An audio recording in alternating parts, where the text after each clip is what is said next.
welcome to Concert Pipeline. I'm Steve Jones. Today on the program, we have Fredrik Saroea from Datarock.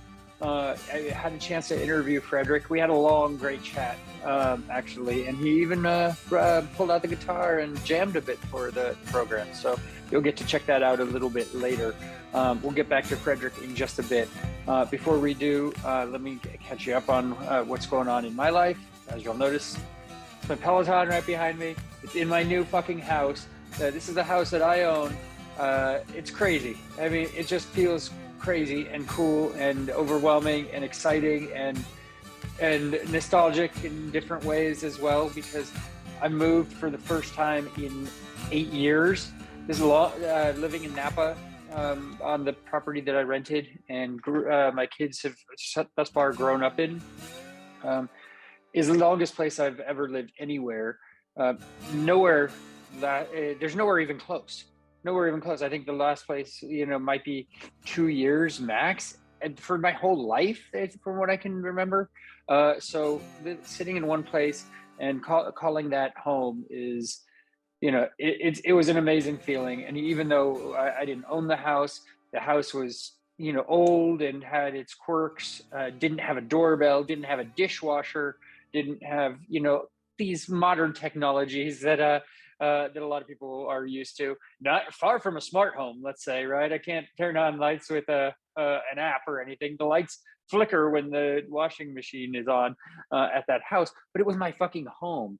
It felt like home, and it was 3 minutes from my best friend of 20 years, Joe, which was really awesome. My family is there, my mom and sister. I have, other friends that there's a lot of history. I grew up in Napa to a degree. I could spin the camera during interviews and show artists the vineyard, that property that I lived on, even though it wasn't mine. I didn't own it. I own this motherfucker here. I own this house that I'm in here in Vacaville, and I'm stoked on it. It's going to be a big change. It's nerve-wracking. It's 45 minutes from Napa, and I said my best friend Joe. It's 45 minutes from my family, but it's also closer to some other friends who live in like Sacramento area. It's easier to get duck hunting there. I own this fucking home. It's a 4-bedroom house, and we've just finished moving everything out of the other house. The house in Napa is empty. I'll be sleeping in that house a couple more nights though, for Bottle Rock. Empty house, going to be sleeping on an air mattress and biking to Bottle Rock. Not taking this bike. I'm not taking this bike, right? This one is the bike that goes nowhere, but I'm going to take my actual bicycle to Bottle Rock and cover the festival and interview a handful of bands, and that will roll out in the weeks after Bottle Rock, along with some other content. I'm sure I'll be recording video of the festival and put that out in an episode. We'll get no shortage of Bottle Rock content in the coming weeks and months. That is coming down the pipe. But I wanted to shoot this in my kitchen, and this is back there in my backyard. It's mine. I own it. It's crazy and overwhelming. It was scary and nerve-wracking to buy a house and put all my money into making this happen, really, right? I'm going to be living a different lifestyle in this house, and things are going to be a lot tighter, but it's something that I can be proud of that I accomplished. So it's pretty fucking cool. And thank you for letting me share some of that. So I'll say cheers to the Concert Pipeline audience. Yes, this is a margarita. And thank you for indulging me as I just showed a little bit of excitement here on the program about my new venture. It's been a beast to get into this house. I tune into any of the previous episodes and you'll hear kind of the story, but I've been working my way into this house for the past couple of months. And finally, just about everything I own is in this household, and it's just getting everything in its home. And I feel like I can't stop once I start. So it's just crazy exhausting. Today I took a dump run. I went back to the Napa house, borrowed Joe's truck, took it to filled it with crap from my garage that, old mattresses and broken down box spring. We had to bust up my box spring. My kid's mom and stepdad were super helpful yesterday in helping me get the last of the stuff out of the house and then take a second moving truck here to Vacaville. We busted up my box frame because it was not coming downstairs in one piece. I'm cool with it. I already bought another one, and that one was in pieces and taken to the dump today. So did that, and then worked with my house cleaner to finish cleaning up the house and getting it ready to hand back over to the rental company and the owner. So that is pretty exciting, I'd say. Yeah, that's what's going on in my world. That's it. I'm utterly exhausted, so I'm going to keep this short. And we have a big long interview, a great long chat with Fredrik from Datarock. And so we're going to get into that now. I don't want to even preface too much of the interview because we get into it all. We talk about it all, and what a cool band. Fredrik was super cool to jam for the program too. So we'll include that. And let's bring Fredrik in now. How's your day going so far, Fredrik? Well, it's pretty good. It's been raining all day, but finally it lit up a little. So now it cleared up a little. And what you're seeing right there is the house where I recorded my Rona Diaries in the basement. Oh, nice. It's a great album. Well, thank you so much.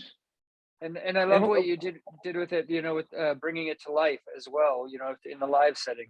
Also, I mean, what a great, unique kind of way of kind of expanding upon that album that you created. Well, I lost your audio and video. Oh, there you go. I don't understand. I wanted to show you the town, and I fucked up the video. Sorry. Well, thank you so much. I did hear what you said. Thank you so much. I mean, by the way, I forgot to ask you, how are you doing today? Oh, I'm good. You showed me yours, so I'll show you my view right now. Nice. I'm in Napa, California. You lucky bastard. Are you really? I know. I only get to enjoy that view for like 2 more weeks, though. I'm moving. So. Yeah. But you're in Napa. My first house, you've been living there for a long time, or? Yeah, I lived here for 8 years. Raised the kids half their most of their whole lives. But we're in the middle of a big move, so couple All right. times. Okay. Good luck with that. But oh man, I always wanted to go to Napa. I have to say that I must have been to San Francisco and Los Angeles like 20 times, but we never had the time to visit Napa. I know you'll be gone, so what's the reason for going there? No, you don't need to come, right? So you just come to San Francisco, come to the area. It's fine. So in San Francisco, like, what are some of your memories of playing in San Francisco? Where was your favorite place to play? I think, I don't remember the first show. Yes, I do. It was called Chop Suey. Okay. I think the first show we ever did was a place called, I think it was called Chop Suey. Does it make any sense? I think it was, yeah. Sounds familiar. And then I think it was called Chop Suey, was it? Yeah, it was. And then but that was fun. But then we played this really tiny little place, which was called, it's named after the not the tuk-tuk in Thailand, but a similar small vehicle. What the hell is it called? Rickshaw. Rickshaw style. Yeah. The rickshaw. That's it. Yes. It was really fun. It was really funny because some friends of us from Norway, from a hardcore band or metal band called Purified in Blood, were there. They just happened to be there, and they're very muscular, and they have tattoos all over the place, including facial tattoos. And when we came to the place, it was so jam-packed that they automatically changed into like security mode. Yeah. And these are the nicest guys. They're all straight edge vegan guys, but like that they became like security, and they got us through the crowd, and we actually had to force our way into the room to even access the stage. That was a lot of fun. I remember we played, what is it called? Fonda Theater? I'm not familiar with that one offhand. I don't think so. Is it Henry Fonda? It's one in Los Angeles. Okay, Or yeah, is it? that's Los Angeles. Yeah, I've heard of that. Yeah. But then it's like this super classic venue in San Francisco, which is The I the no, the Fillmore. Ray, something Ray. The Ray What is is it Los called? Angeles, I think. Oh, the Fonda. El Rey is Los Angeles. Yeah, we played that Yeah. obviously, but in Uh-huh. San Francisco there was this beautiful classic, like a theater concert hall. I Uh-huh. remember backstage it was like tons of photos of the Grateful Dead and Oh, uh, yeah, like the Fillmore, right? the Fillmore. Yeah, the Yes. Fillmore. What was really nice about our journey in San Francisco is like we played, from the very most minute, super nice underground places like the Rickshaw or the Independent, and I think it was called Chop Suey, and something Bottom of the Hill was called. Yeah. Yeah, bottom of the And, hill. and there was another one which was like it was the second floor, and it was called, I don't remember what it was called, but we played it several times. What the hell was that? And I loved playing there. No, but it was interesting because for a little while, around I guess around 2020, well, we started going to the US in 2003. First show we ever played in the US was, by the way, the Empty Bottle, Okay. in Chicago. Where Chicago, okay. Yeah, and we were, as you probably can hear on my solo album, we were religious when it came to Chicago post rock, you know. So for us to Yeah. come to the very first show we ever did in the US was at the church, the holy church of post rock, the Empty Bottle, and this guy approached us, and his name was the company's name was Windish Agency, and we didn't know who they were. So the very first show we ever did in Chicago, we were signed to the Windish Agency, and Tom Windish now books Lord and Billie Eilish. Oh, okay. So, Okay. so Yeah. I also remember something else specifically, and that was we weren't supposed to get anything for the show, and then after the show, the head bartender said, "Hey guys, that was a really good job, and thank you so much, and I want you to have this." And then we got $10 for the show. Oh, okay. Nice little bonus you on know, top. yeah, You're like, we and can and eat for and 3 days now. yeah, but and looking back at it, it was at the time we were like bewildered because $10. I mean, we flew here, but Yeah, but yeah. then but then it only took me like a second to realize that he just gave me or us $10 out of his tips. Yeah. So what a nice gesture, huh? It's out of his own pocket. Exactly. Not the Exactly. yeah. Such a nice gesture. So yeah, so that very first trip to America was Empty Bottle in Chicago, and then the Knitting Factory in Yeah, New York yeah, City. yeah, yeah. Not the original in San Francisco, I guess, but yeah. And Yeah. then we just started traveling. I think we did something like 22 big and small tours in the US, including V Festival, I guess, in San Francisco. V Fest, Virgin Mobile's free Okay. festival. I Is think that in San Francisco? it was in San Francisco, yeah. Okay. Okay. And I think, you know what? I think the year we played, I think they gave away something like 40,000 tickets. Wow. Okay. It was a free festival. Anyway, Yeah. so I guess even Sir Richard Branson has some really good ideas every now He's and got, then. he's willing to give a couple of bucks here and there to let people enjoy the Yeah. show, right? So, yeah. I do also think it was a promotional stunt for the tele company called the Virgin Mobile. Oh, they're making money off of it one way or another, whether it's through tickets or yeah, sponsorships or so. Yeah, man. Yeah. No, but so anyway, but for instance, when I went to Los Angeles recently to finish up the new album, I was actually staying at Jerry Casala, the boss of Devo. Okay. I was staying in his house in Santa Monica, and he wasn't there because he has his own winery in Napa, which is called 50 by 50. And every time someone says, "Oh, I made this, you want to try it?" It's always scary, because yeah, there's a chance you have to, pretend you like it, You're like, is this And your practice, or is this are you, more tenured in your ability to make wine? And yeah. no, but check it out. You can imagine. So I'm trying his own Pinot Noir, right? And it was amazing. So if you ever have the chance before you leave, you should pick up Okay. some 50 by 50 Pinot Noir by Jerry Casalo of Devo. Okay, I'll have to So check that even out. Yeah. yeah, so but he joined us at the house after a couple of days. So at least he has a place there, so now I can still visit someone in Napa. I'm sorry. If you come in the next Why are 2 you weeks, leaving? you're welcome here. Okay, so come on down. Okay. Hang by the vineyard. But I want to ask about, so like, tell me about the vibe growing up in terms of music. Like, what was on in your house? Were your parents inspirational at all to you musically? Yeah, I definitely.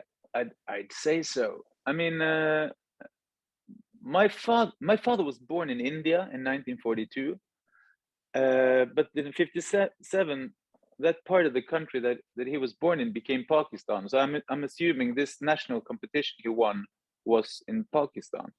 But when he was a young man, he did exactly like me. It's really interesting because he passed away when I was 7.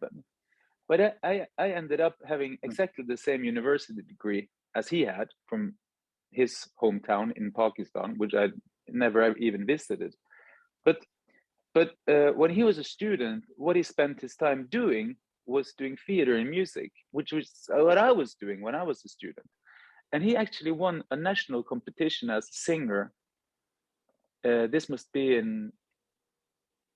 Now wait a minute. So Pakistan was 47. He was in 42. This one must have been when he was like 18 or 19. So around 1960, I guess. Yeah, he won a national competition in what would have been the world's 6th largest population. So my father Yeah. wins a national singing competition. I didn't know this until I was an adult, obviously. I even have his prize thing that he got for the competition in my house. Like, Oh, what an nice. oddity. Okay. Yeah. Such an oddity, huh? So, and I mean, I didn't obviously know him, and I grew up with him until I was 7. And I do remember that he would be singing and playing in the house. And sometimes I meet people who are really knowledgeable about I guess world music, and they actually say that if you listen to the melodic notes in Datarock's music, you can hear quarter notes that must have been affected from his kind of singing. Because Yeah. if you listen to basically all Datarock songs, I always bend the songs very accurately, identically every time I sing them, and even the saxophone has to do the same. So if you listen to a song like "I Used to Dance with My Daddy," it's not "Put your hands on the phone." It's always "Put your hands on the phone."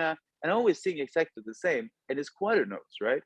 So Yeah. the way I constantly bend the notes in pretty much every single song I do, someone told me that's kind of specific to the kind of traditional Pakistani ballads and stuff.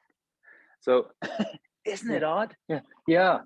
So yeah. So It's you're kind of really odd. following in his footsteps. You got the same degree as him. But I mean, for some reason, yeah. like, I find that you turn into your parents in a sense, right? Like, I mean, there's a piece of it that's, I Yeah. don't know if it's genetic. Like, you try not to in certain Oh ways, yeah. right? Yeah. And you try and correct the mistakes that you see them making, but then you end up making some of the same ones anyway. You have to True. learn Yeah. through those errors, Yeah. right? No, definitely. Yeah. Yeah. And also another funny detail about growing up was I know that my father actually has a recording by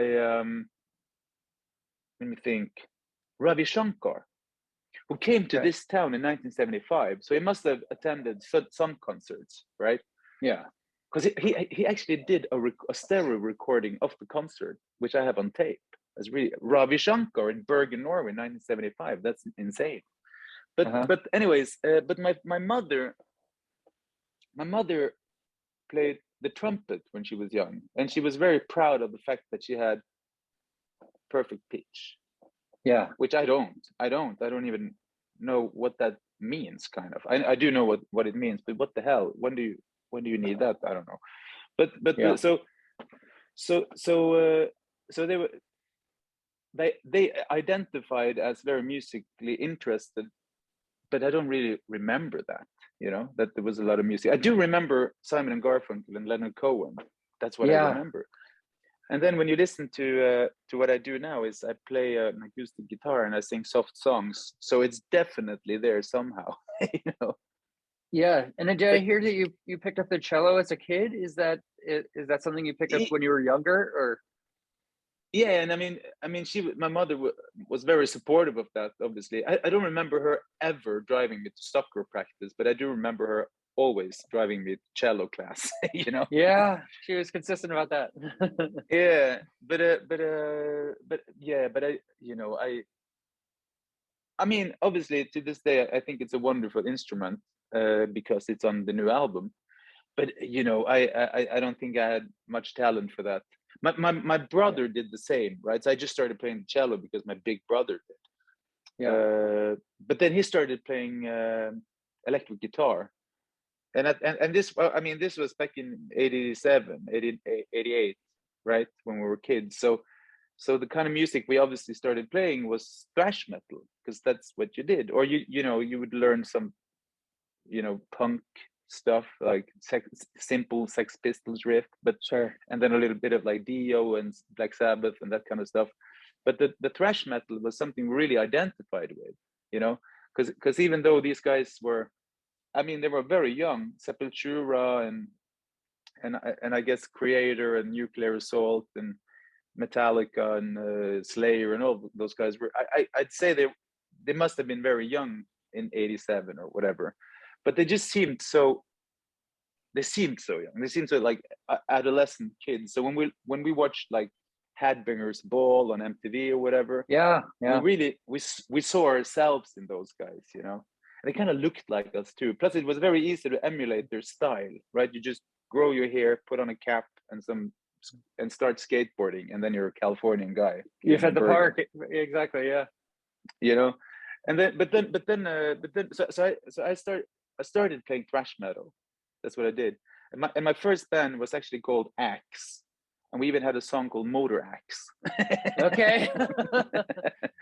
So back then, I mean, the metal scene in Bergen we were so young and obviously, stupid kids. So it was a lot of humor. It's a lot of humor, and I was very surprised when the whole metal scene became so, ridiculously serious that you even ended up having killings and church fires and all of that.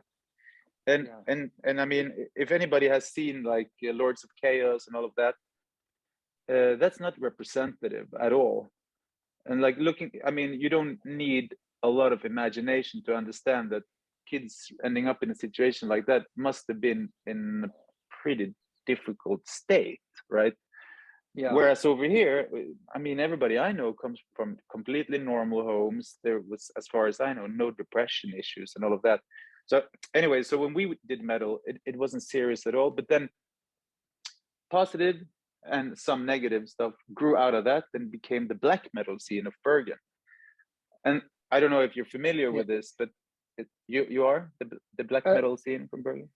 A little bit. So I understand that, like the scene kind of developed, where you actually recorded your newest live album, right? Like, yeah, and a lot of these people are my friends. Very few of those guys are weird. Like for instance, Vice magazine once did this really, really obnoxious documentary about Christian Gall from Gorgoroth, and they portray him as this lunatic, but he's the nicest person. He's such a nice guy. Like, I mean, he's a dear friend. And he's, for instance, I mean, I opened a restaurant in 2013, which after 6 months was Michelin recommended, by the way. And he was so knowledgeable when it comes to natural wines that he's been an expert sommelier ever since we started. That whole natural wines scene in Scandinavia, people know the guy. He's a super knowledgeable, super, super, super nice guy. So like the US portrayal of the Norwegian black metal scene, that's very cartoonish, and it's absolutely not true to the fact at all. Most of those guys are, you know, A-grade student, university degrees, super normal homes, blah blah blah. You know. Anyways, that was a long detour. Coming back to what I did was, I sort of came from the metal scene, but then I discovered the British kind of the new Manchester scene where they merged, you know, the new electronic dance music production with guitar rock, like Happy Mondays and Charlatans and Stone Roses and I'd say even Ride or In Spiral Carpets and Farm and all of those. And I fell madly in love.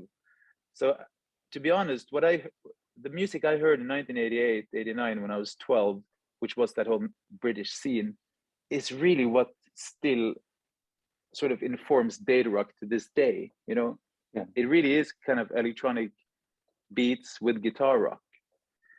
Yeah, and sorry. So I wanted to ask you. So you mentioned your first band was Axe, and there's some humor to it, and I can kind of feel that in Datarock a little bit, right? So so what would you say you kind of took or learned from Axe that you were able to apply to Datarock? You know what? That's a really, really funny question, because I never thought about it. But Datarock was the return to Axe, kind of, because when I discovered that British music, all I cared about was not Britpop. I never cared too much about Britpop. Well, I did like Blur, but particularly the first album, Leisure. But I was so into that sort of etheric, spheral, I guess, drugged out music, and I didn't understand the drug because I was just a kid. And I became so serious about music. So I attended a music high school, and I started taking music so goddamn seriously. It was kind of embarrassing. Like, we're talking such a nerd, right? The only thing we cared about was just practicing, and like we disliked it every time a friend of us got a girlfriend, you know? Yeah. Yeah. That was what it was all about. And then after, you know, in high school, when you kind of specialize in music, I guess this is the same for everybody. We had something like 11 music subjects in addition to the regular subjects. And then when music is also your hobby and you take it so seriously, it stops being a lot of fun, then you just quit, right? So I basically quit, and I joined university, and then I met the other guys that we created Datarock with, and I basically said, I don't want to do this at all. If there is any ambition, or if we have to take anything seriously, I don't want to sing, I don't want to play, I don't want to write anything, I just want to play the drums, which I, by the way, do poorly. So, but that's what you wanted to do. So yeah. I just wanted to drink some beer with the guys and play some drums and perhaps play a few shows. Who cares? But then the singer, who, by the way, was a man called, oh Lord, right now, his name, Kevin O'Brien, a guy from Boston. By the way, Kevin from Boston was from the scene that gave birth to stuff like,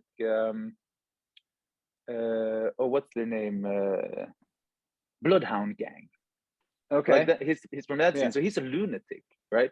So we had this lunatic guy who was supposed to be the singer, but then his wife and he split up, so he moved back to Boston, and I end up being the singer and songwriter, and that was an accident, right?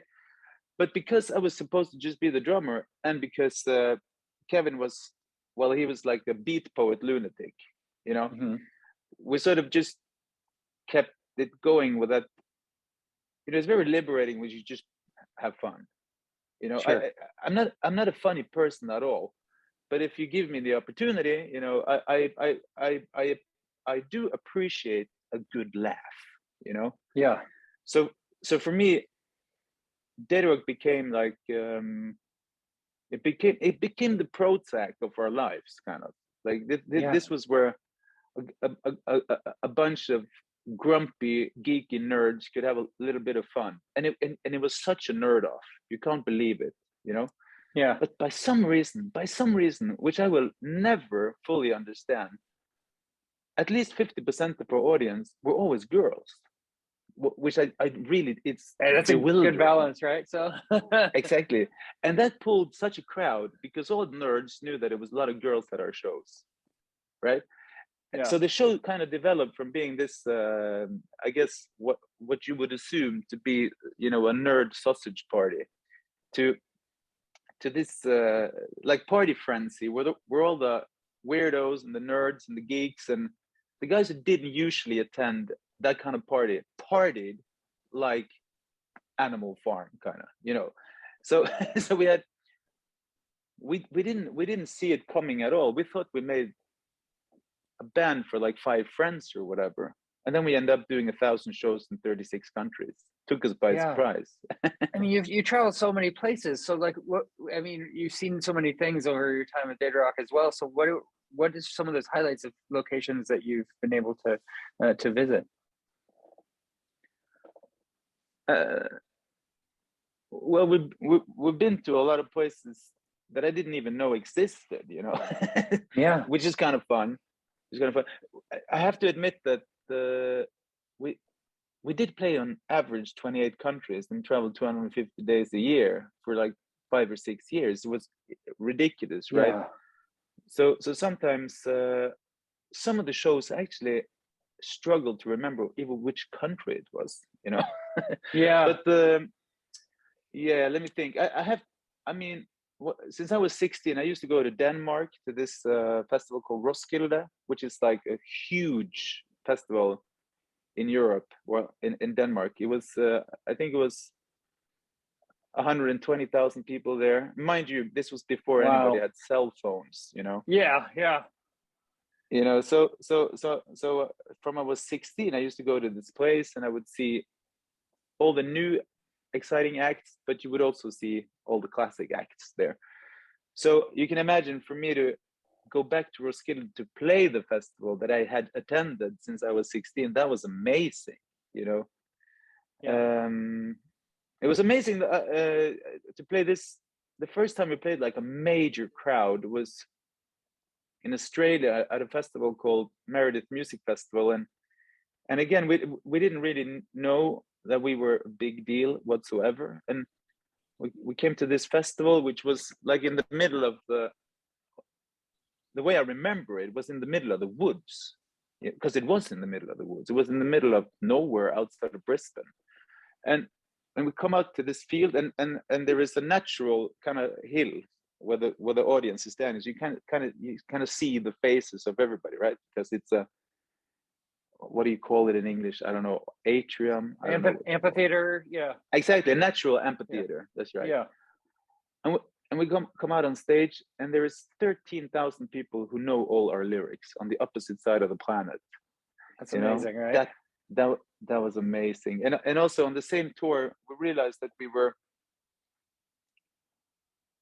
doing this touring festival called Good Vibrations. Everything is called something with a vibe, vibrations in Australia. I don't know why. Good Vibrations was the tour, and we didn't really look too closely at what we were supposed to do. So we assumed it was a pretty small touring festival, and that they had a little tiny tent in a corner where all the baby bands that nobody cared about would play next to the restroom. You know, that's what we thought we were doing. And we went down to Australia with just hand luggage. So, you know, a few extra pieces of underwear and socks and toothbrush and a toothbrush, and that's it. And then a guitar, a bass guitar, a Casio keyboard, and backing tracks on a mini disc. That's the entire equipment rig we brought, and only as a hand luggage. And then they told us, well, you're playing main stage before James Brown on a stadium tour. What? That's awesome. Yeah, so we shared backstage with James Brown in 8 cities on the first abroad tour we ever did. Wow, what an experience, right? Like, I mean, did you get to meet Crazy. James and talk, you know, and learn from him anything? Yeah, I only spoke directly to him and alone in the restroom, believe it or not, and because we had the same restroom, and I was like, I mean, it's now or never, kind of. Yeah. I hope we both washed our hands before we shook hands, but we shook hands, and it was just the two of us talking, and I don't know why, man, but it was the scariest moment of my life. It was just something so, not exactly intimidating, but it was something so scary about him. It was such a scary man. Yeah. And he was a tiny dude. So it was just something I remember physically feeling that. Yeah, but I can remember physically feeling that he sucked the life force out of my hand when I was shaking it. It was such a scary experience. It's very hard to explain, but he was such a scary dude, man. Anyways, but he did a wonderful show, and yeah, he actually passed away just after that. And every night he did a show identical to the kind of shows you would see him do in his 30s. You know? Yeah. It was wild. He was just as good in his 70s as he was in his 30s. It was crazy. Oh, okay, so let me think. It was, I mean, you can imagine if you've been a music nerd since you were a kid and you've been reading music publications your entire life and sort of dreaming yourself into that world. Obviously, coming to a city like London and seeing the band name on billboards or whatever, right? Yeah, because we were part of the Apple commercial and all of that. So we're actually on full skyscraper billboard size. What the hell is going on? And the press would write about us, and coming to cities like London, New York City, Los Angeles, San Francisco, and having the feeling that what we're doing is somehow relevant to people was just so amazing, yeah.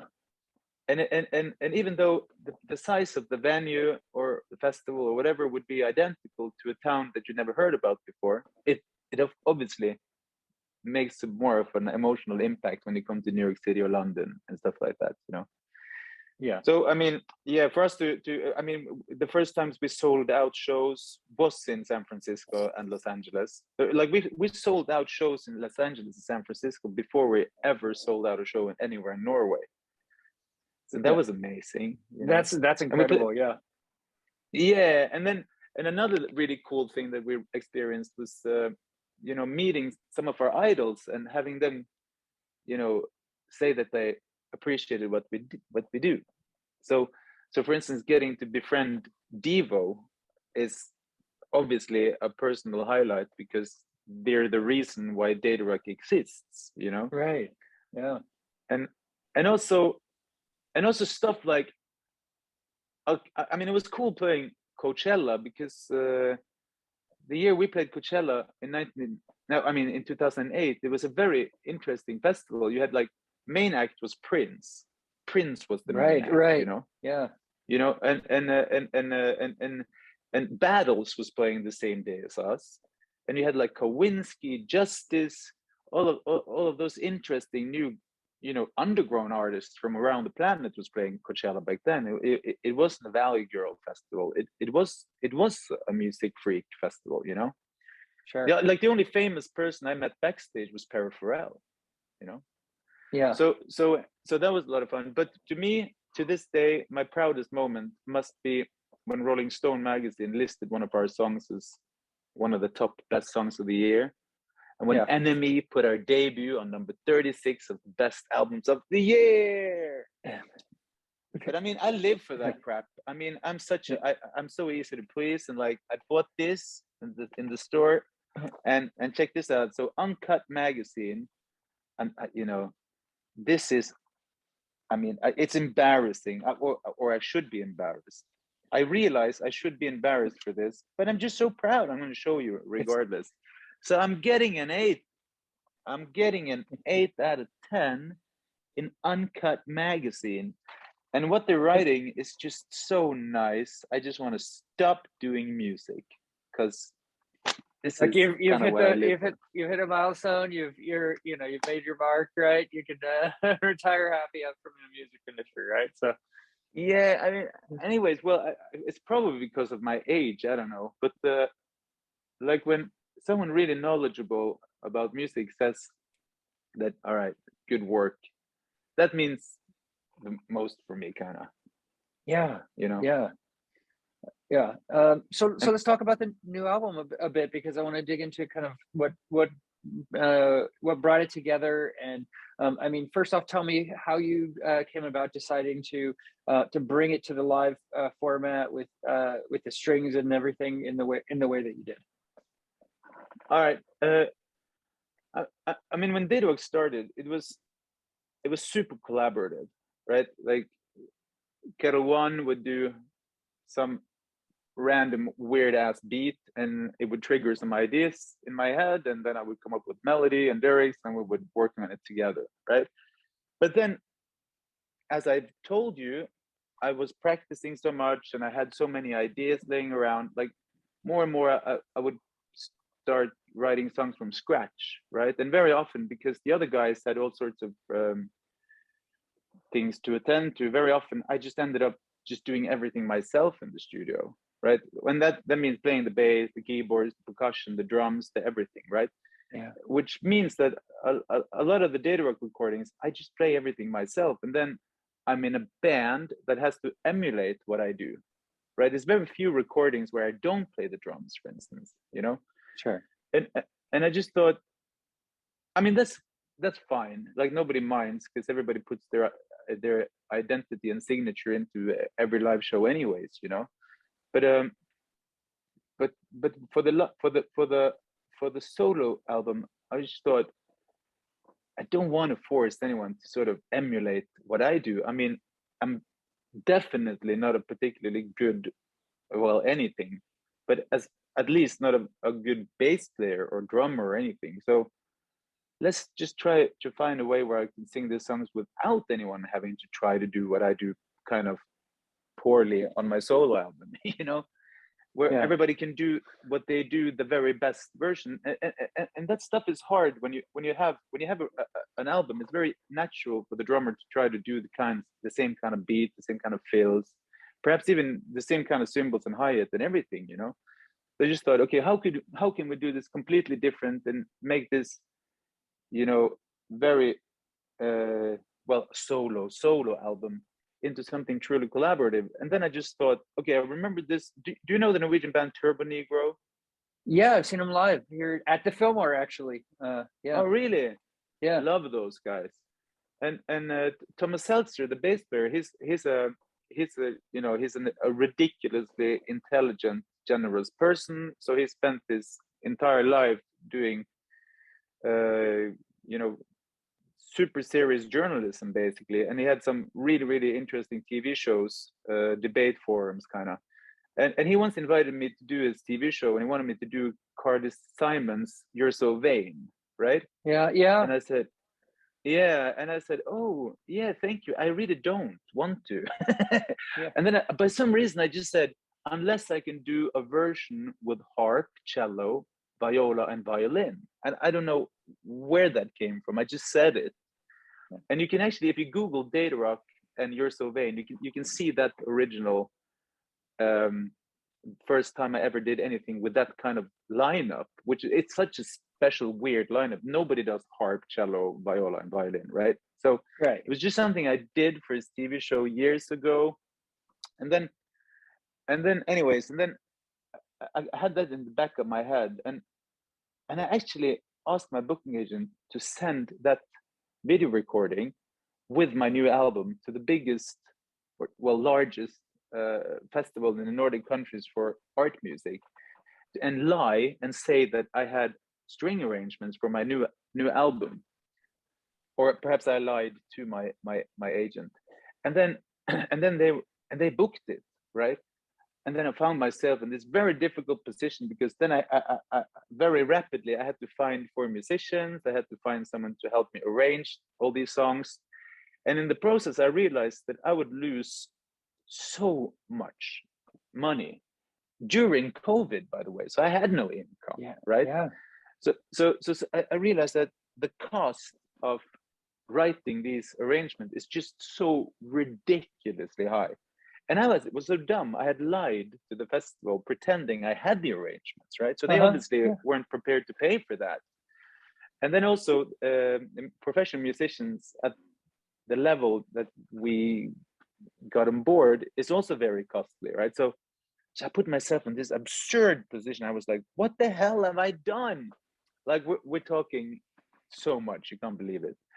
But then luckily the arranger is a friend of mine, and I told him it's very repetitive music. He once arranged an 87-piece orchestra for me for a Datarock album called The Musical, which is, by the way, only available on vinyl, I think, on a limited number of copies. But anyways, so he knew how easy it was to work with me, because we would have a conversation, he would do arrangements, and then would say, "Oh, I love it, done," right? So that's how difficult that is. Yeah. And or minute changes, and no problem. And then so he was kind enough to give me a deal that I could afford, and then the musicians were basically 4 random amazing musicians from the Philharmonic Orchestra in Bergen, but they also happened to be part of this kind of Norwegian national contemporary art music ensemble called Bit 20.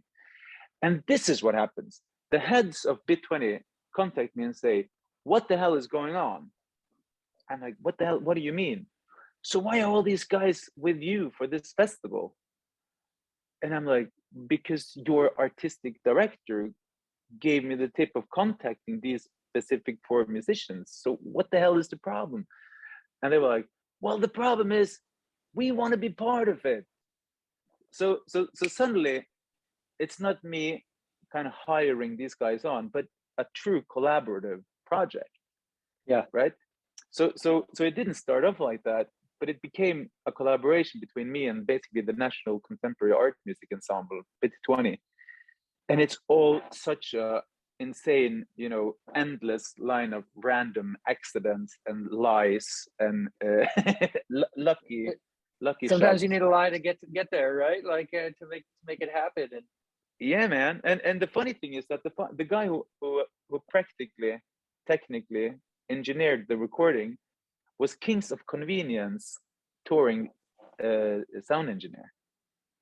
okay. And who also travels with Boy Pablo, and he is from that metal scene. I remember him from I was 12 and 13. So he's from that very original group of guys who became the Norwegian black metal scene, emerging out of that concert hall. So it all sort of came together.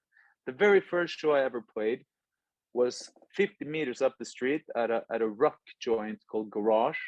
My concert was reviewed by one of the most classic Norwegian live concert journalists, and he also reviewed the very first show I did at Garage in 1989.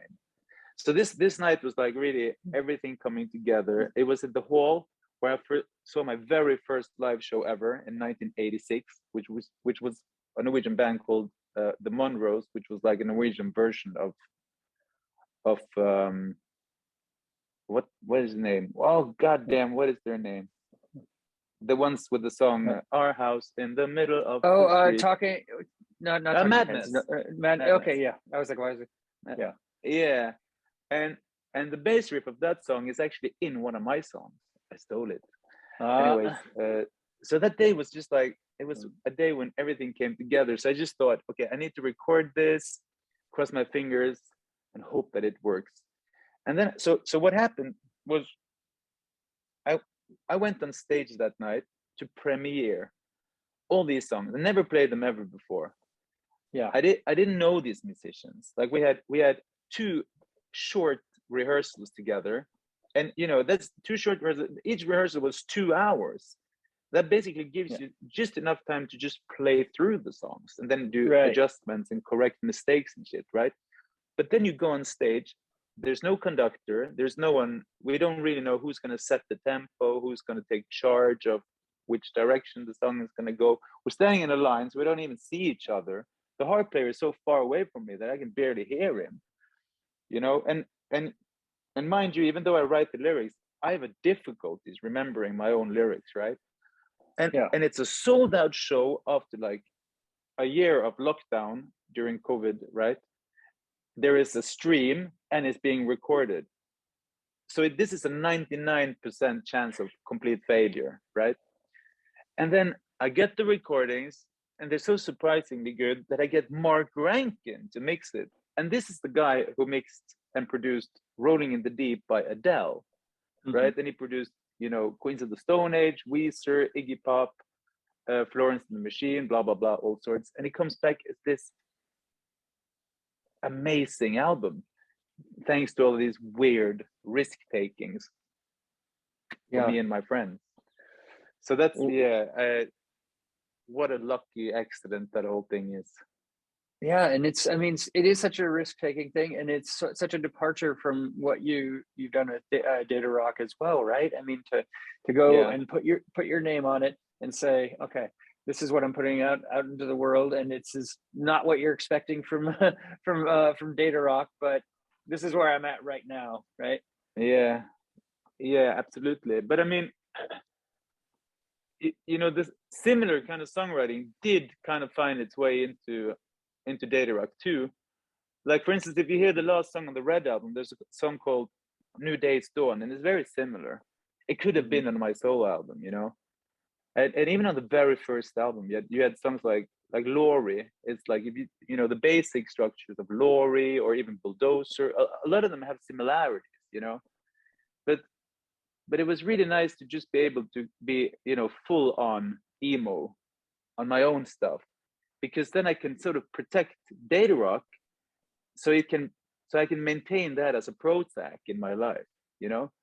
Because for instance, when we did the last album with Datarock, which is called Face the Brutality, which is a pretty dark album, that made Datarock into a pretty serious dark thing, right?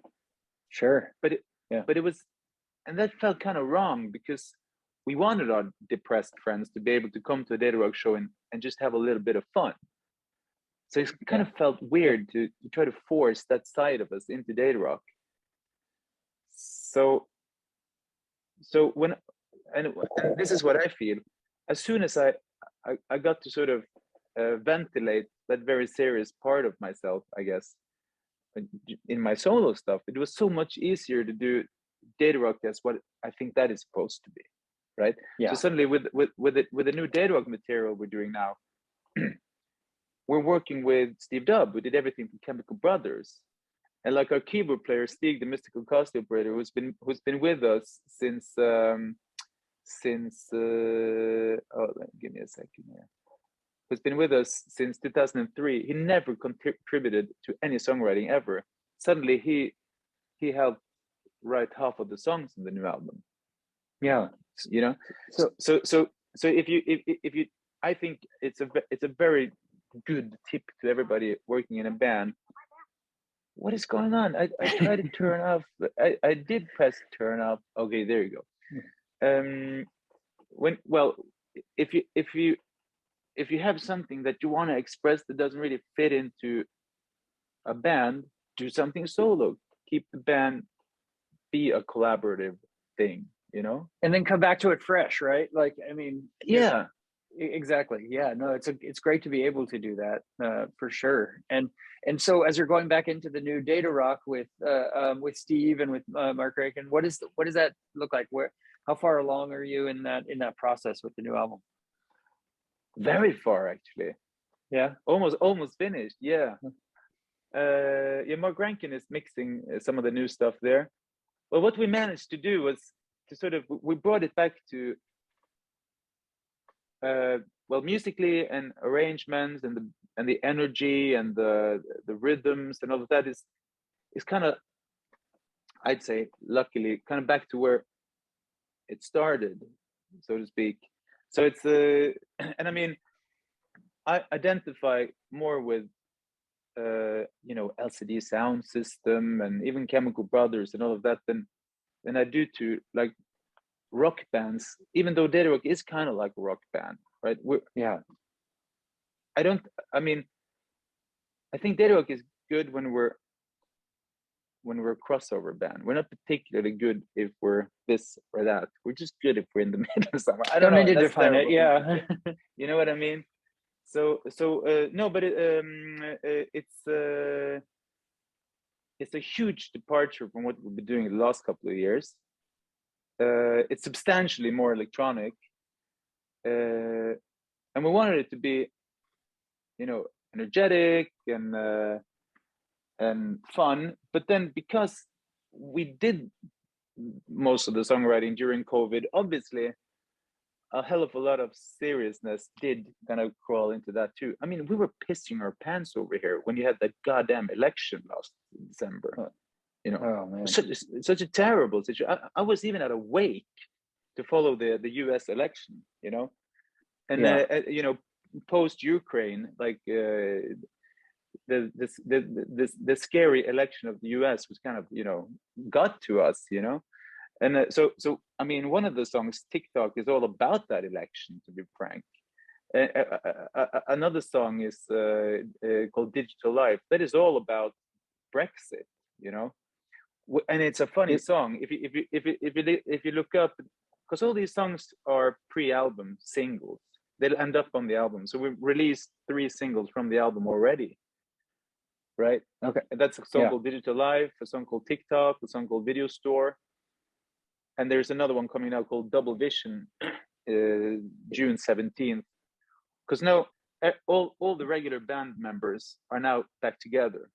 Yeah, so you're doing this. You're planning this tour, right? So where you're gonna have like 2 drummers and 2 of each. Yeah. It's such a headache. You can't believe it. Like I can only imagine. It's such a headache. And everybody has, like, you know, kids, wives, work responsibilities. One of the guys is even building a new house, you know. It's impossible to get these guys together. I got them all together once for pizza at my pizza joint. That's it. Like, we got back together last summer. We haven't even been in the same room besides for eating some pizza and drinking beer. And this Thursday is the very first time we get to get everybody together for a rehearsal, and it took a year. You know? Yeah, and that's for a rehearsal, let alone a tour and everything, right?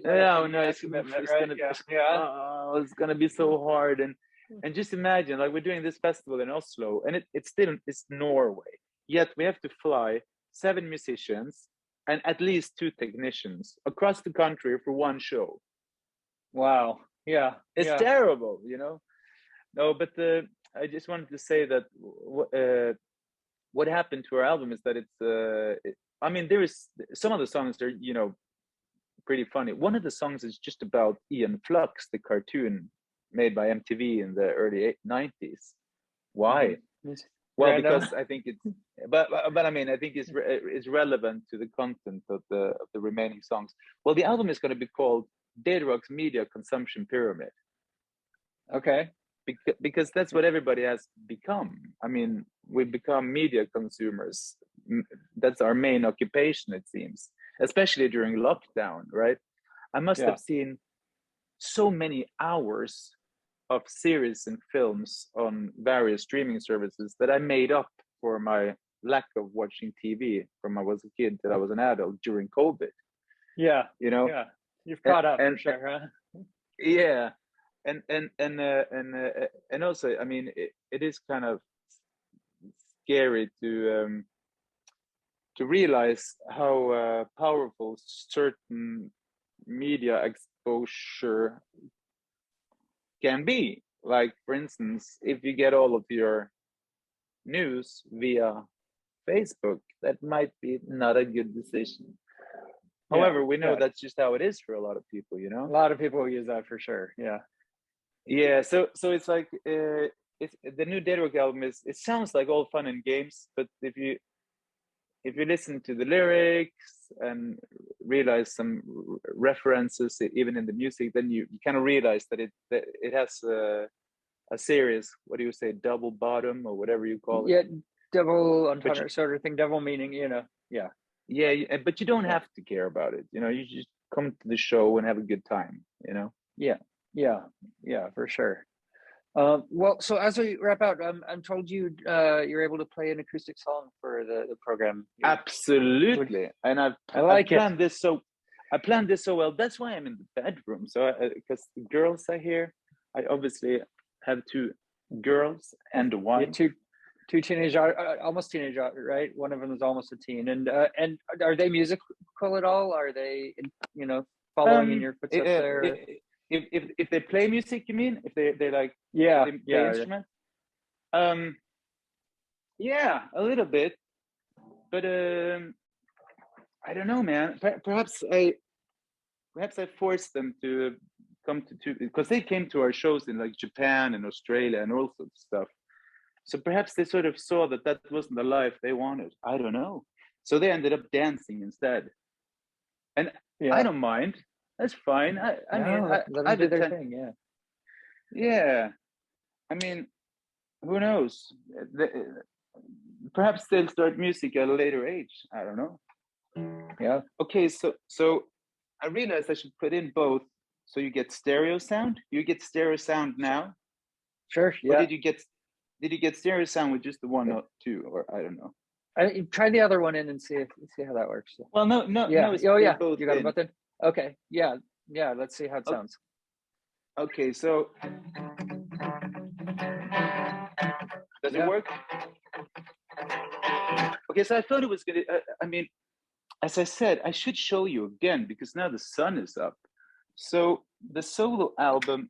So this is where I live. This is a house from 1890, and across that little garden, there is another house from 1890. Such a beautiful area.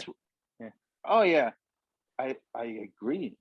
But I mean, I live in Bergen, so it's an old town. A lot of houses like this here. But anyways, that building is actually an office building where my accountant has his office, and my accountant, he doesn't have sons or kids to play music, so your guitar. Yeah, so the very first guitar I ever bought was from him when he was young. He had this tiny little instrument store downtown, and I bought a guitar from him. And going into COVID lockdown, he said, "I want to give you this guitar, which is it's an HD 28 Martin. It's the 175-year anniversary model of the same guitar that Beatles used for all their steel string guitar recordings. And it's the very first steel string guitar I ever owned. So this is the reason why I ended up writing songs like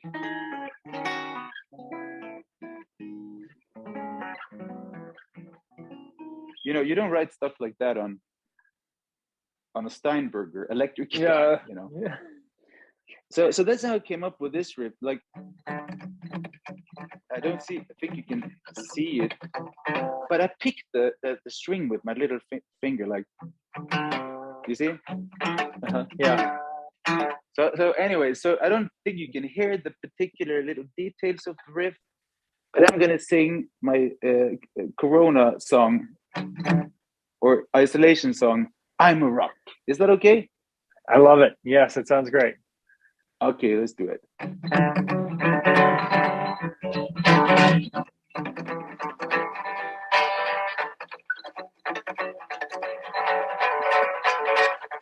I guess it's a love song for my wife.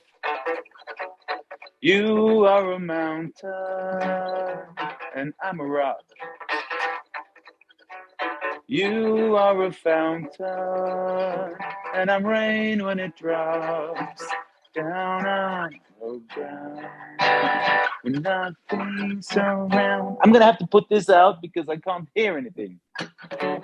Don't wanna be here isolated. There's nothing to see here but the faith that didn't fit downtown, uptown, say nothing to grow, nowhere to go to, nothing to do, no one to hold you. And a desperate crisis can help produce real change. High as a mountain, deep as a river, like lovers grow strange. Spring was a mountain, now spring is a rock at the bottom of the ocean. Spring was a fountain, now it's rain and it drops down on the ground when nothing's around. Nothing to grow, no one to hold you. Nothing to do, nowhere to go to. And a desperate crisis can help produce real change. high as a mountain, deep as a river, like lovers grow estranged. Don't wanna be here, isolated. There's nothing to see here for the fainted and fear. Don't wanna be here, incarcerated. There's nothing to see here for the fainted and fear. That's it. Love it. Was it okay? It was great. Yeah. No. So I mean, so that's what you do, right? You're sitting in a basement of a house. There's no one downtown. There's nothing to do, and that's what you end up writing, you know. And that's what the guy said when I got the guitar. He said, like, what the hell? Why are you giving me this guitar? And he said, well, so you can write something nice on it. And hopefully I did. You know, it was beautiful. It was a great song. I love it. Yeah. But do you want me to show you something real quick? Yeah, show me. Because I mean, everybody says, oh, it's so different to Datarock. It's not so different to Datarock. Like even a song like Fa Fa Fa, check it out. I need a shot. I need a shot of ambition. I need a hit. I need a hit of nutrition. I need a fix. I need to fix my nation. If you want to whip me into shape, I need a plan and a mission. Cause I want to ride fast, going nowhere. I mean, and so on. It's not a very cheerful song. It's so goddamn depressing, right? Or a song like this. Where do you come from? Where are you going? What is the fear? What's your dream? Your dissolution, what's your solution? Don't you care?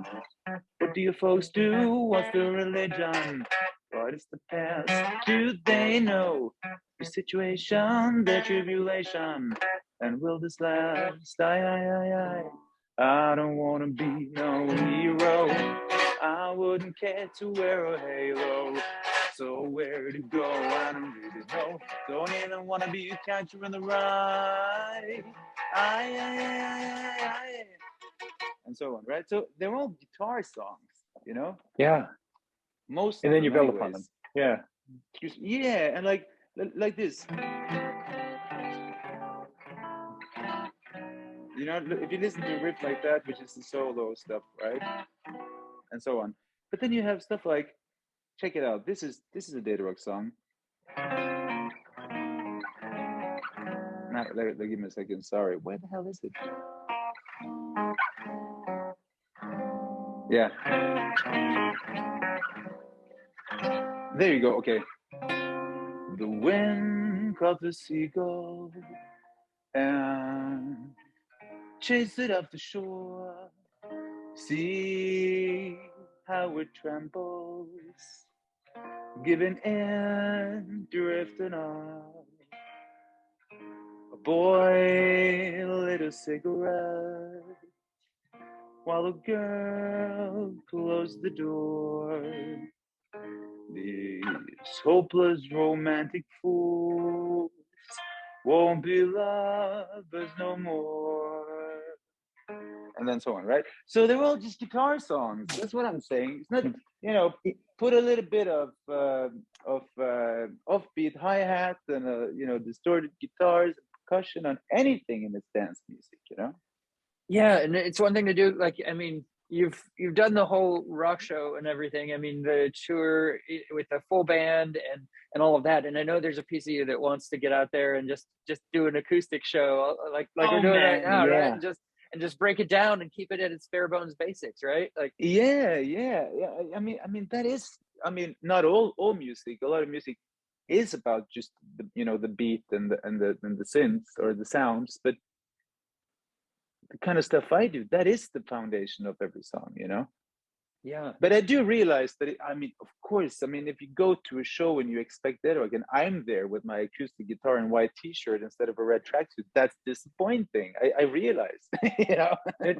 It is, but I mean, you know, fans like the different things, right? I mean, and And there's, Yeah. I tell you, like the bands that I'm the biggest fan of, you know, yeah, you love the great all out rock show, but then you Yeah. see something so unique and then break from that mold a little bit and do something, just like strip it down and take the song at its essence, and it's just, Yeah. there's nothing like it, right? Nothing compares to it, and you feel like you're seeing something that's really special. It's also like if you're seeing an album, I mean, an artist play this album that's pivotal to you, and you play it in its entirety, you know, you feel like you're at this thing that's just like so unique, and you're like, you're never going to see again, right? So but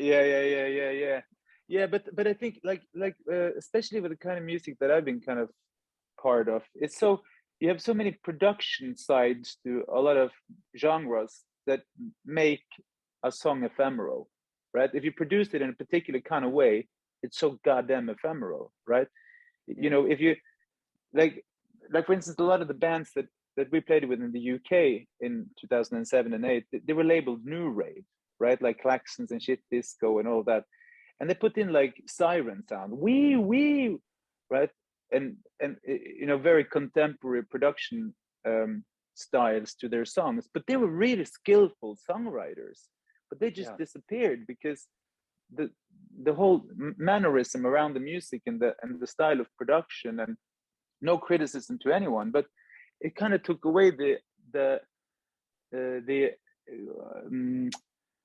how do you put it in English, the timeless qualities of songwriting, right? And that's really what kind of this string arrangements to my songs opened up my eyes to, and that is, wait a minute, I'm not in the line of business where everything is about the new kind of sub bass, or how you produce the bass to have both the sub and the punch and the whatever top, and then how you do the production of the voice, so go back side to side, and I don't know what the hell. I'm really in the line of the same kind of stuff that a troubadour did in 1685, you know, 1809. I have a string instrument with 6 strings, very, you know, the same tuning, the same basic principle of songwriting, melodic structures, how you time a phrase of the song, how even the most dumb sentence can be beautiful if you just phrase it and pronounce it the right way, you know. And playing with these amazing, like the amazing musicians, that's one thing, but like even their instruments were like 300 years old. So there's a guy standing next to me. Well, the violin player was from the US, the viola player was from Latvia, the cellist was from Russia, and the harp player was Norwegian. So these are people from all over the world. They're so accomplished and so skillful, and then they play these instruments that are timeless in nature because they're goddamn 300 years old. You know, they've played everything on the planet, and I'm standing there just bewildered, like, goddamn, that instrument is now so skillfully executing something that I wrote, and I'm so goddamn pleased with the fact that I'm not linked to the goddamn playlist on Spotify or whatever algorithm bullshit. It's just about the way we communicate together and the phrasing, and you know what I mean? Being in the moment with something that feels bigger than you, even, right? Like, exactly, it's been here longer than you, and you know, like you pay respect to it, right? So yeah, exactly. And I remember in music high school, I had this amazing guy in my class who first ended up at the music conservatory as a pianist, and then as a classic guitar player, or the other way around. Anyways, he was so damn serious about music when we were young. I remember once, probably on a drunken night, he said, "But do remember one thing, Fredrik. Music is not a personal, private matter. It's a interrelationship matter," or something like that, you know? And that's a weird thing for a 16, 17-year-old kid to say, but he is so right. Like, okay, I wrote these songs based on the limited skill I've developed when it comes to songwriting and understanding of the instrument, right? It's not mine. I did something which is based on the limited experience I have and knowledge, and then I pass it on to someone who writes these very skillful arrangements, which are then not executed exactly as he wrote it. No. they do it whatever they want to do, and then perhaps some of the times I'll say, no, I wasn't thinking right like that. Can you try to do it more lyrical like this? And then it was like, yes. And they would do one note in the note. By the way, the notes was a 209-page piece of book. Yeah. And every time I went through a song, I said, oh, can you play it more lyrical, start slower, la la la. And they would just put it in a note, and then they did it like that. So it's a very it's a living organism, those arrangements, right? Yeah. And then being able to sort of step away from what you do, even when you're singing it yourself and on stage, that it's not about me. It's not about me at all. It's about being accepted with this material by this festival, because it's really curated, and not curated for making a profit. It's just curated because they thought it was good, right? And they knew the musicians were amazing. They knew the arranger is very accomplished, and I get to be part of this, you know? Yeah. And it's not about, of course it's about ego. I understand, but it's definitely not about me. I wasn't on that stage because of me. I was there because of them, you know? Yeah. I just happened to play my songs. Exactly, and the people that were there to see you and them, and I mean, and the unique experience and live music, which is, you know, which has been gone for so long, right? I mean, it's all everything all in once, you know. So, I mean, yeah. By the way, I'll tell you something really, really absurd. I went to a show with very young people recently. Like, there can't have been anyone besides me there over 20 years old, and you know, they're so out of the habit of going to live shows. They don't know you're supposed to clap your hands in between songs. Have you seen it? Yeah. It's crazy. It's crazy. That's what they're doing. They didn't even, the kids nowadays, they don't even know how to act at a show. No. You're like, okay, give me more, you know? No, but it's really, it really is absurd. And yeah, I mean, I'm so happy the world of music is still so, you know, varied and segmented, that there are certain aspects of music that isn't 100% dictated by the kind of the homogeneous nature of streaming services and algorithms, you know? Yeah. And there are certain things that still sort of stand as solid today as it did when I was a kid. Like, for instance, the pleasure of getting a great, you know, insightful review. Because even music journalism is kind of faded away, you know? Yeah. I mean, there's just so much of everything. Everything's so expansive, and it's hard to kind of confine it into this little thing and isolate it and simplify it, like you just, you know, did it with your songs, and you can do with your, you know, acoustic. Yeah, breaking it down to acoustic, right? So, yeah. No, but I think I really this was such a nice experience, and I really recommend anyone who can to try to do something similar, because because the kind of pleasure you take in, well, it doesn't have to be classical instruments at all, but being able to play music without a rigid metric beat, for instance, just, you know, being able to play with people without a goddamn backing track, you know?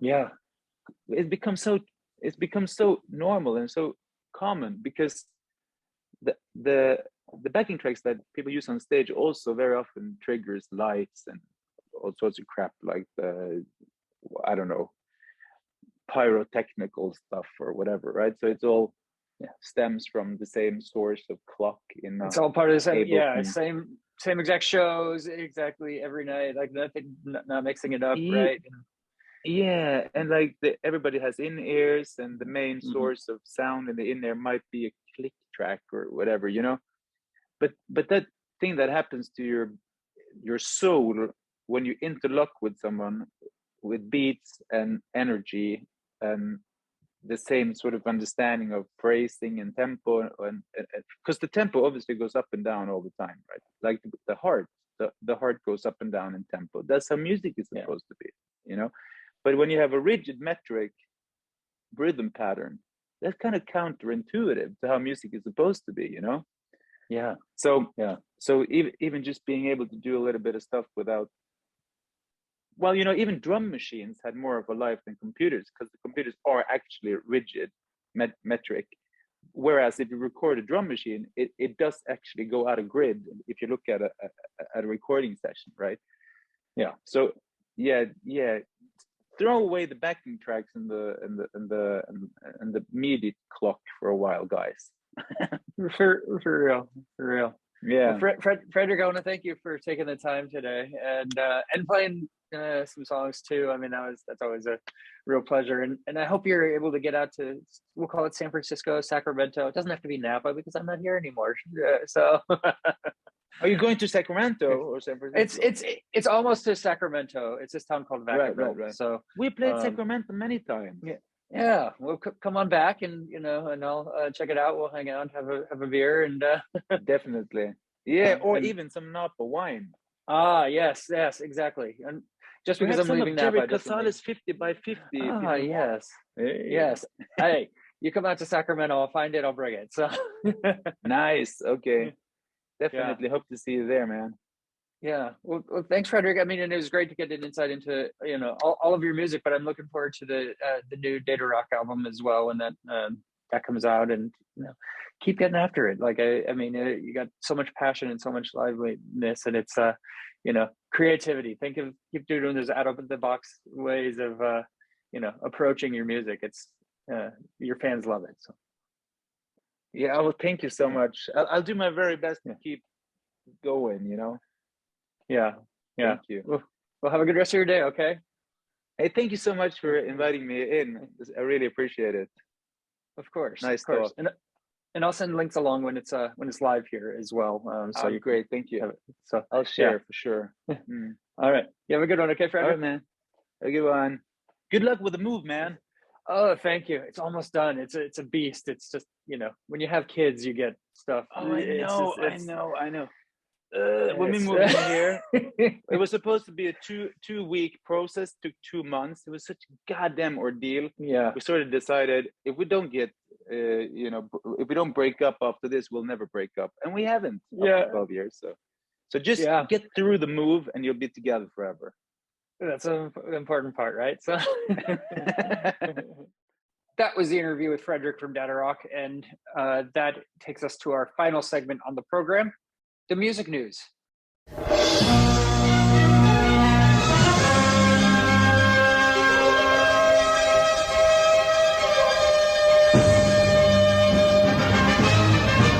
hate to say it, but today's music news is kind of all about dead people. I mean, it's got this theme. I'm sorry, it's going to be a little bit of a downer for the music news, but some interesting stories nonetheless. So Chester Bennington, I'm sure everybody watching or listening to this program is familiar with Chester Bennington from Linkin Park. Well, before Linkin Park, he had this other band called Grey Days. And Grey Days, at the beginning of COVID, actually was on Concert Pipeline here. You can check out Concert Pipeline's Tumblr, I'm sure, maybe YouTube. And go back and check out that interview with Sean Dowden from Grey Days. Chester Bennington was not on Grey Days because he's not with us anymore, but there's a new Grey Days single called Starting to Fly. And so again, this is the band that he formed before Linkin Park. They have a forthcoming album, The Phoenix. And when we interviewed Sean Dowden back in 2020 from Grey Days, he's the drummer for the band, he had kind of hinted that there was another album's worth of material that he had to go through, and would probably be another album on the way. So here it is. It's not far away right now. It's going to be out June 17th, actually. Last month's single came out, Saturation, Strangelove. Bennington left the band in 1998, but he reunited with them, and was in the middle of re-recording music for a new album when he died in 2017, 5 years ago now. So Sean's been going through this music and trying to pay tribute to Chester, making it something that he would be proud of.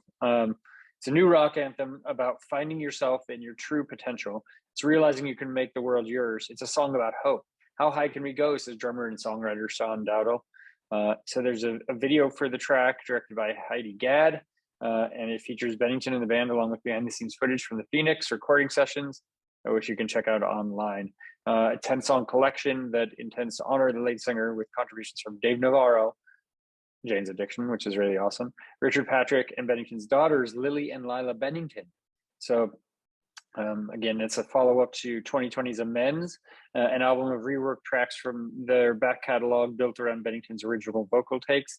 NME calls it a great modern rock record fronted by one of the best vocalists in the game in a 4-star review. So pretty cool. Check that out if you have time. So all right. My Chemical Romance played some big ass shows over in the UK. But it wasn't all positive news. There was a dead body following My Chemical Romance Milton Keyes show. Dead man was discovered at the Milton Keyes Bowl, which was being used as a park and stride for 3 My Chemical Romance concerts. A dead body has been found in a Milton Keyes car park being used for the stadium concerts. According to MK Citizen, the body was discovered on May 21st at which was being used for park and stride. Police arrived at the scene at around 8:30 p.m. and witnesses said intensive searches were being carried out. Some concert goers who had parked at the bowl reported that they were prevented from moving their cars after the concert finished at 10:30. That would suck. I would be so pissed, but then realized later that, if someone died, I was being pretty selfish, right? By being pissed about not being able to get out at night. So the death is being treated as an unexplained but non-suspicious act. Thames Valley Police is investigating this. As such, it's not being treated as a crime. There's a scene watch in place while inquiries are being carried out. A file will be prepared for the coroner, but I can confirm it's a body of a man, apparently. Police are yet to reveal how the body was found or whether the deceased next of kin have been informed. So that is kind of what's going on with that story. So, all right, a couple more stories here before we wrap. This is about Paris Jackson, who paid homage to Nirvana with a new single, Lighthouse. Now I'm exploring the anger, she said, of her new sound. Paris Jackson released a new 90s rock-inspired track called Lighthouse. There's a video for the song, and it's inspired by Silver by Nirvana. And it even features a photo of Kurt Cobain. She said, I continue to write about this same old heartbreak that her 2020 album Wilted is about, connecting the dots between her debut album and her latest track. A lot of the new songs coming out are similar stories about the same person in heartbreak. I guess I'm just exploring different feelings. Wilted was more melancholy record, and now I'm exploring more of the anger. So it's apparently Nirvana-esque. You can check that out if you like. All right, and the last story is an interesting one to be true. A man was arrested for shooting Johnny Cash tribute to make it look like he's peeing. Okay, for context, there's a vandalized Johnny Cash tribute in Arkansas. I'll show the picture right here for those watching on YouTube, and you can see water squirting out of where Johnny Cash's penis would be. All right, a man in Kingsland, Arkansas, the birthplace of country music legend Johnny Cash, has been arrested for shooting a tribute to the late musician. The town has a silhouette of Cash painted on a huge water tower, which has been shot in the crotch area. So he actually shot Johnny Cash's crotch. A steady stream of water is now flowing from the tower and gives the impression of the Cash is peeing. According to TMZ, Timothy Sled has been arrested following a police investigation. He's received 2 felony charges, one for impairing the operation of a vital public utility and another for criminal mischief. Apparently the tower's huge capacity had 50,000 gallons of water. The artwork has been peeing for over a week. Jesus. And it's led to discolored household water for the town's 347 residents and low water pressure. And it apparently costs the town roughly $200 every day, and Mayor Luke Neal estimates the repair will require another $5,000. A second person might also be arrested for the vandalism. That is the story. All right. I hope he's proud of himself, wasting a shit ton of water and doing a pretty childish act on Johnny Cash. I mean, like, haha, it's so, really funny. I mean, it's It's not, right? Like Johnny Cash is a legend. It's a waste of water. I'm not getting the joke on that one, but you know, I'm not the one who did the act either, right? So that's where that's at. All right. Well, thank you to Datarock for taking the time being on the program today. Bottle Rock is this coming weekend, so got lots of interviews, but we also have a couple, you know, in the works outside of Bottle Rock that are lined up. So I'll tease some of the stuff we got cooking. We have Smash Mouth. I'm interviewing the new lead singer of Smash Mouth this coming week, most likely. So we'll get a chance to hear that. Split Persona. There's an interesting story behind this band interview, and I'm looking forward to doing that one as well. I'm not sure if that will get out before Bottle Rock or after, but we're going to have a lot of content rolling out. And then a handful of interviews at Bottle Rock are scheduled to happen as of now, but have not as of this taping. So I'll just tease that a band called Lily, a band called The Alive, I'm supposed to interview. Tai Houston, I'm supposed to interview also at the festival. Maybe a couple others will be taking place. So lots of content coming in the coming weeks here on Concert Pipeline. Thank you for tuning in. For all of us here at Concert Pipeline, I'm Steve Jones. This is my motherfucking house. I'll catch you next time.